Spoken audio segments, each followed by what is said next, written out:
Hi! So, a lot has changed. I read a lot now.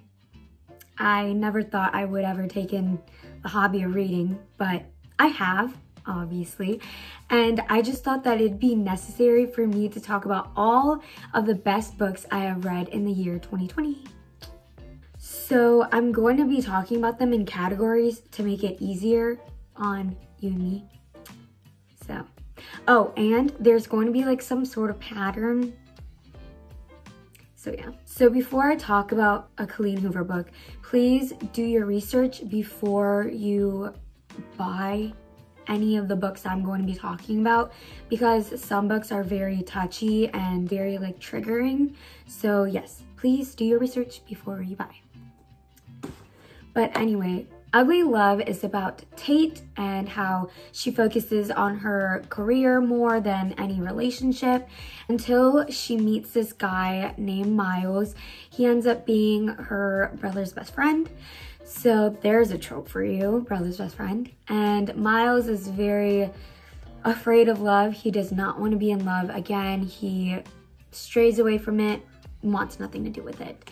But they can't deny this physical attraction that they have to each other. So they come up with this perfect, no strings attached relationship. And he has two rules for her. Don't ask about his past and don't expect a future. And so things throughout the book start to get more complicated because real feelings are getting involved and everything just gets messy. But I really enjoyed reading Ugly Love because I feel like we just kind of get an insight on like how they both think, and it's just nerve-wracking. You get to find out why Miles is so closed off on love, and you just kind of see everything unfold and then fold again. It's just a lot. You just kind of have to read it. But I don't know why, but Miles and Tate's relationship just, like, there were so many moments where I just wanted to cry because there were so many heartbreaking moments in this book. I really liked Ugly Love though because it was very, like, there was so much baggage. Like, if there was baggage in a form of a book, Ugly Love would be that book. There's so much baggage and you get to sift through that baggage. So this is called All Your Perfects by Colleen Hoover. You can see the pattern I'm talking about. I don't know, this Colleen Hoover could rip my heart to shreds and I will pick up another book of hers.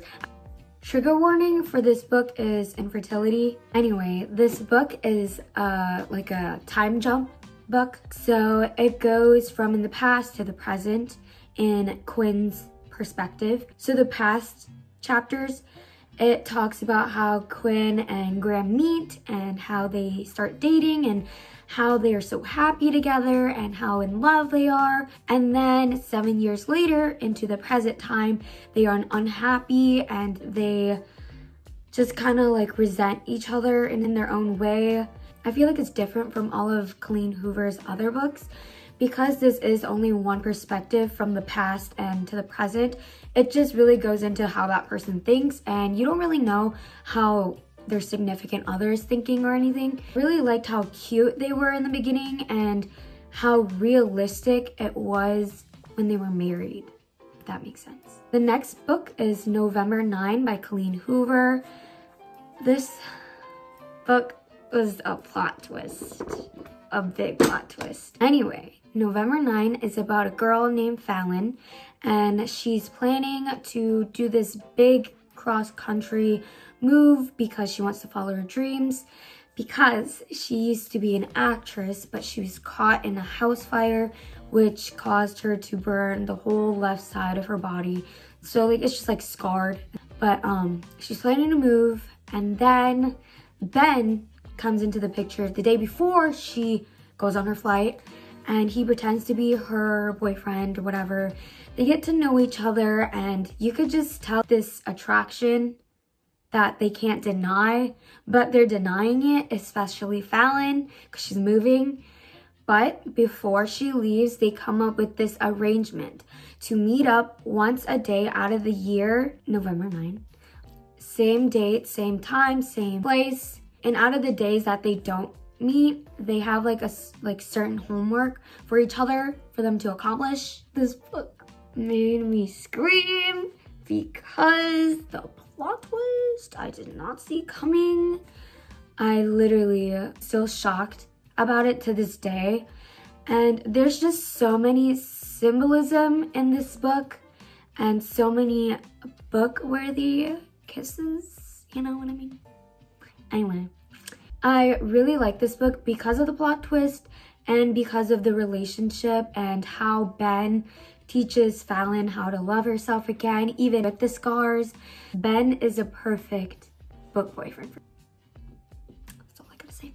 The next book I'm going to be talking about is Perfect Chemistry by Simone Achilles. I don't know, I butchered her last name, but I'm so sorry. This book is really good because it talks about these two opposite teenagers, how they're forced to be together by being like lab partners for a class. And so the main two characters are Brittany and Alex. Alex is in a gang, and Brittany is the typical popular, smart, pretty, rich girl, you know? So you just kind of see how they work together and how they don't work together, and how they kind of experience each other's lives and why they keep certain things out of the public eye, or how they're fighting for their family. And I really like this book because it's, I don't know, it's a perfect enemies to lovers book trope. The last new adult romance book I would be talking about is Punk 57 by Penelope Douglas. Like, to be fair, I didn't know that this was like very, very mature, if you know what I mean. You know, like, I just bought it because the description didn't make it seem like it was that mature until I read it. So, but anyway, this book is basically about Misha and Ryan. Their names are very significant to the story because Misha's a boy and Ryan is a girl. They start off as pen pals in 5th grade because their teachers thought that the other person was like the same gender as that person, you know? But Misha and Ryan soon figure out that that's not the case, but they continue writing anyway because they find out like they really like each other, you know? And they continue writing all the way up to like freshman year of high school. And they stop writing because Misha ends up transferring to Ryan's school and finds out that Ryan is the Ryan that he has been best friends with since the 5th grade.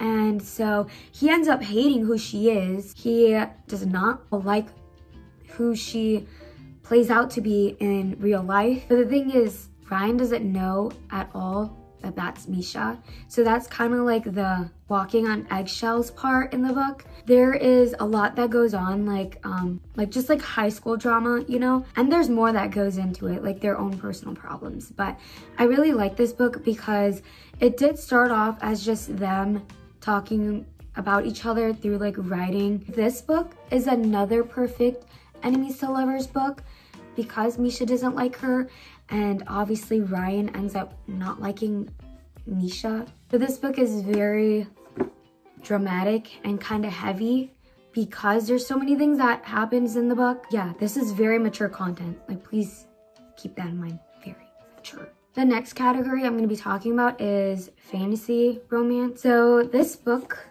is called The Shadows Between Us by Trisha Levenseller. This book got me reading fantasy books.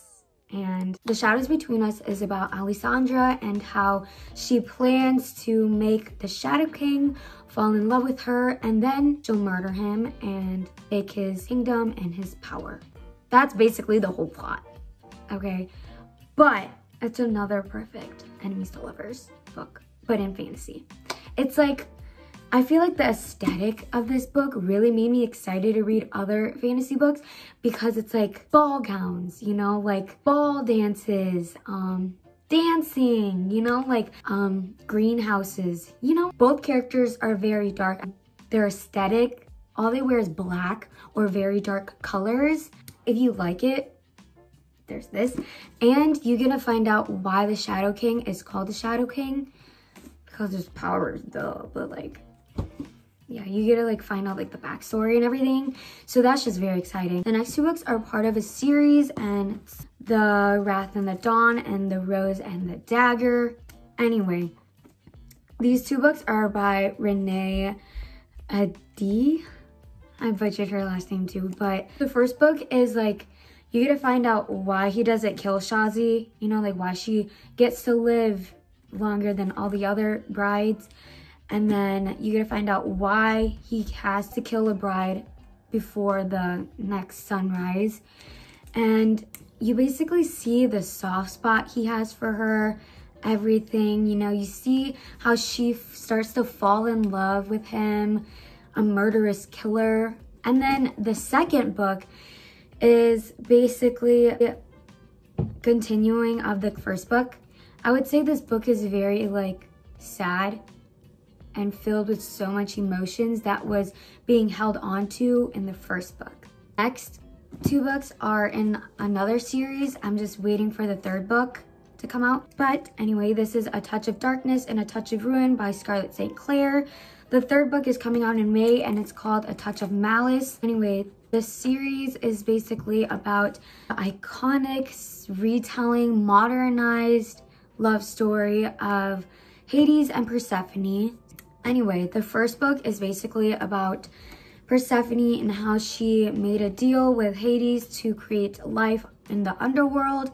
And you just kind of see how she denies her feelings for Hades. And then they end up coming together and working together and falling in love and blah, blah, blah. We all know the story. And then in the second book, there is a lot of things that threaten their relationship, such as past mistakes or secrets that are being held, or past lovers that resurface and threatens their relationship. I thought I really enjoyed Greek mythology before reading these books, but now after reading it, I love Greek mythology, okay? Like, it's just so interesting, but it's just so weird, you know? Like they're two different people and they're fated to be together. Perfect. This is the definition of fate, literally. But that is it for today's video. I hope you guys enjoyed all the books that I've showed you guys. I try to come up with books that I didn't see a lot on like Book Talk and like YouTube and stuff. So yeah, I hope you guys enjoyed all the books I showed you guys, and until next time, see you guys later.